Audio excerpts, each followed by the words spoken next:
Hello students, my name is Rohit Painuly and I am from ICT virtual classroom Dehradun. कैसे हैं आप सभी?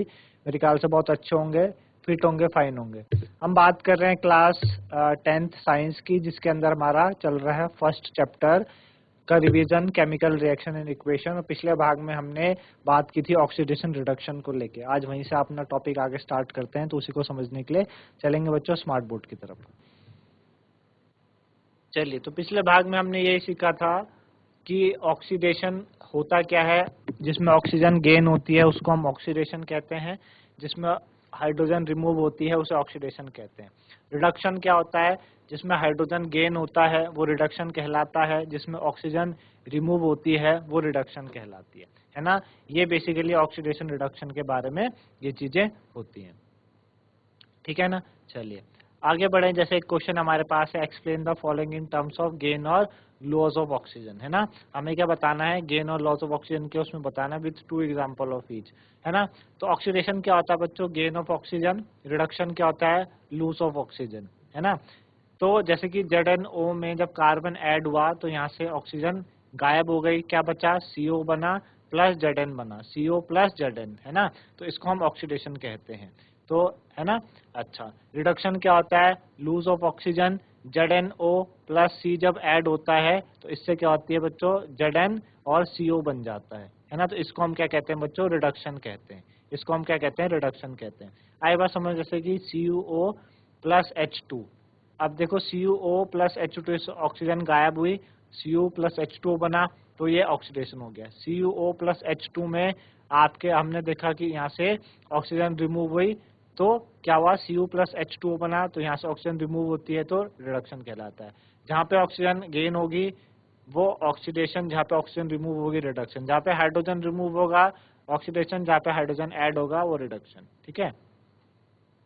इसी तरीके से बोला, identify the substance that are oxidised and reduced in the following reaction, है ना। इसमें हमें बताना है कि कौन कौन से सब्सटेंस ऑक्सीडाइज्ड हुए हैं, कौन कौन से रिड्यूस्ड हुए हैं फॉलोइंग रिएक्शन में। जैसे Na प्लस O2 से क्या बना? 2Na2O बना। Na प्लस O2 से क्या बना? 2Na2O बना, ठीक है ना। अच्छा, CuO प्लस H2 से क्या बना? Cu प्लस H2O बना। तो हमने देखा भाई Na तो ऑक्सीडाइज्ड हुआ है यहाँ पर, है ना। Na ऑक्सीडाइज्ड हुआ है। इसमें हमें बताना था कौन सा ऑक्सीडाइज्ड हुआ है, कौन सा रिड्यूस्ड हुआ है। तो आपने देखा कि Na पे ऑक्सीजन ऐड हुई तो Na2O बना, तो Na तो ऑक्सीडाइज्ड हुआ है, ठीक है।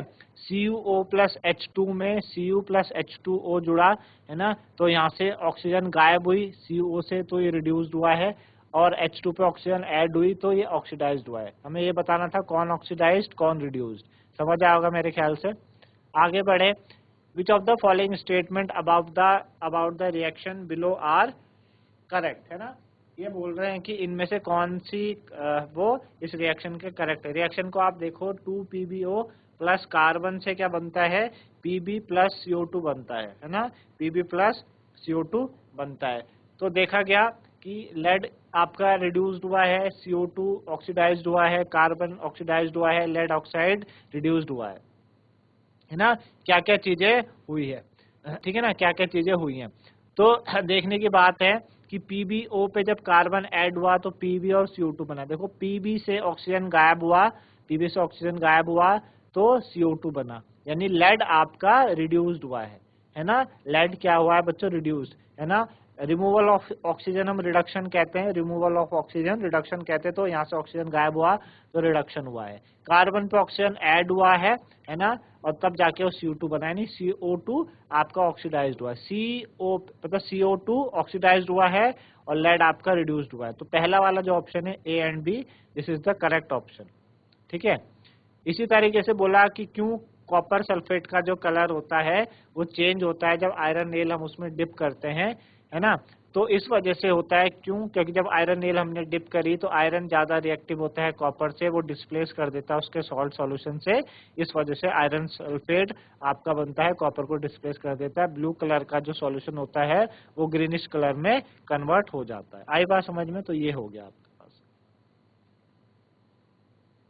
तो ये नोट डाउन कर लीजिए आप पहले, जितना आपको भी करवाया है यहाँ से।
अगला देखिए, अगला क्वेश्चन हमारे पास क्या है, जैसे कि एक shiny brown coloured element x है, shiny brown coloured element x, जब इसको हम क्या करते हैं, हीट करते हैं एयर में, है ना, ये ब्लैक हो जाता है। हमें बताना है कि उस एलिमेंट का नाम क्या है और ब्लैक कलर्ड कंपाउंड जो बना है वो बताना है। तो कॉपर है जो, है ना, कॉपर होता है ब्राउन कलर का, जब आप उसको क्या करते हैं, हीट करते हैं एयर में, तो कॉपर ऑक्साइड में कन्वर्ट हो जाता है जो कि ब्लैक कलर का होता है। तो हमें वो इस एक्स का नाम बताना था, है ना, नाम क्या होगा उस एक्स का, उस एलिमेंट एक्स का, कॉपर। और दूसरा हमें बताना था कि वो जो एलिमेंट जो ब्लैक कलर का कंपाउंड बना है उसका नाम क्या है, तो कॉपर ऑक्साइड उसका नाम है। समझ आएगा आपको? ठीक है। अगला देखिए, अगला क्या है हमारे पास, न्यूट्रलाइजेशन रिएक्शन क्या होती है। ठीक है, देखो न्यूट्रलाइजेशन क्या होती है कि जब एसिड और बेस आपस में मिलते हैं तो सॉल्ट और वाटर बनाते हैं। जैसे कि HCl एक एसिड है और NaOH एक बेस है, ये दोनों मिले आपस में तो इन्होंने NaCl बनाया और H2O बनाया, वाटर बनाया। ठीक है ना, तो ये हो गया आपके पास। प्रेसिपिटेशन रिएक्शन क्या होती है कि जब इनसॉल्युबल सब्सटेंस आपके पास किसी रिएक्शन में बनता है उसे हम प्रेसिपिटेट कहते हैं। BaCl2 और Na2SO4 जब आपस में रिएक्ट हुए, है ना, तो हमने देखा कि आयंस का एक्सचेंज हुआ, Ba+2SO4+2 के साथ मिलके BaSO4 बनाया, ये आपके पास व्हाइट प्रेसिपिटेट बनता है। और Cl और Cl Na और Na ने मिलके NaCl बनाया। आयन का एक्सचेंज होता है, इसको हम डबल डिकम्पोजिशन भी कहते हैं, और यहाँ पे आयंस के एक्सचेंज होने पे प्रेसिपिटेट बनता है, तो this is also called precipitation reaction भी हम इसे कहते हैं। तो आई होगी बात आपको समझ में? ठीक है।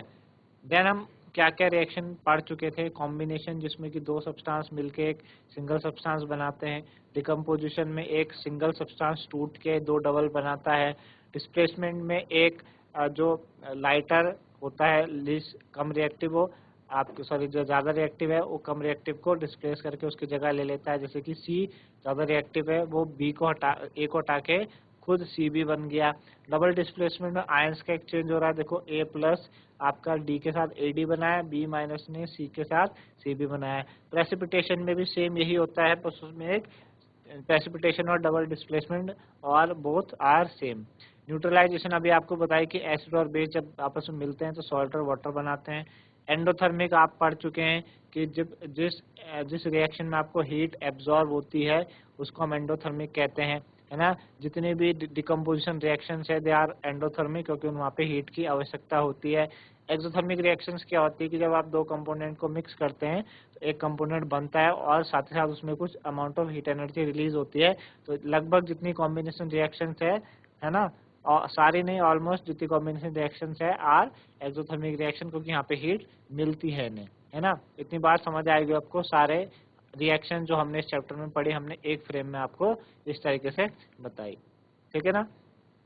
चलिए, तो उसी से उस और एक क्वेश्चन हमारे पास क्या है कि जब H2S गैस को आप पास कराते हो blue solution of copper sulphate से, एक ब्लैक प्रेसिपिटेट बनता है कॉपर सल्फाइड का, है ना, और सल्फ्यूरिक एसिड भी बनता है सॉल्यूशन में। रिएक्शन बतानी क्या है, तो रिएक्शन को देख लेते हैं। पहले हमने क्या कहा कि H2S गैस को जब हमने पास कराया कॉपर सल्फेट में, तो कॉपर सल्फेट ब्लू कलर का होता है, जब H2S पास कराएंगे इस पे, है ना, तो क्या बनेगा, कॉपर सल्फाइड बनता है जो कि ब्लैक कलर का कंपाउंड आता है। साथ ही साथ उसने बोला था कि आपके पास सल्फ्यूरिक एसिड भी निकलेगा। तो हमें बताना था कि रिएक्शन कौन सी रिएक्शन है, ये रिएक्शन है कौन सी। तो आप देखें ये रिएक्शन डबल डिस्प्लेसमेंट रिएक्शन है ना, यहाँ पे आयंस का एक्सचेंज हुआ है, H plus S negative 2 negative, Cu 2 plus SO4 2 negative, ions exchange होके तब जाके आपके पास एक कंपाउंड बना।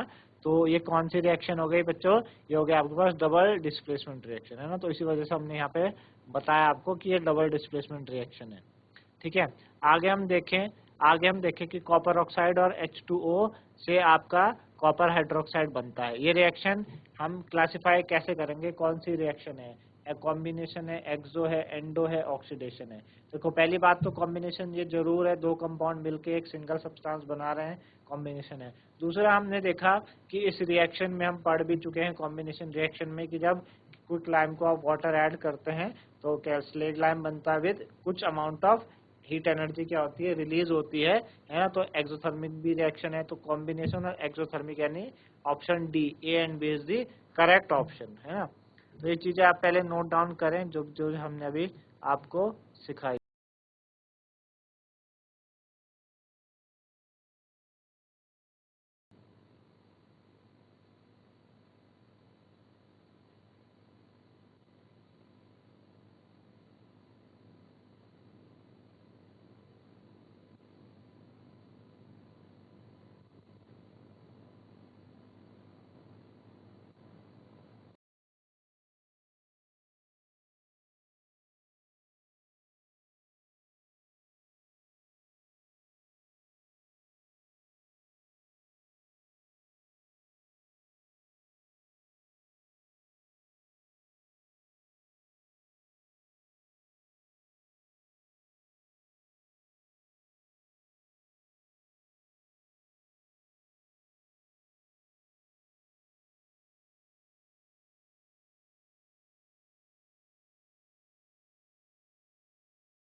तो इस तरीके से बच्चों आज हमने बात करी कुछ क्वेश्चंस की। ऑक्सीडेशन रिडक्शन से हम आगे बढ़े और हमने क्वेश्चंस करने की कोशिश करी। हमने एक फ्रेम में सारी रिएक्शन जो इस चैप्टर में है उनके बारे में हमने समझा। तो मेरे ख्याल से आप लोगों को समझ में आया होगा। तो आज के लिए इतना ही था। धन्यवाद। Have a nice day.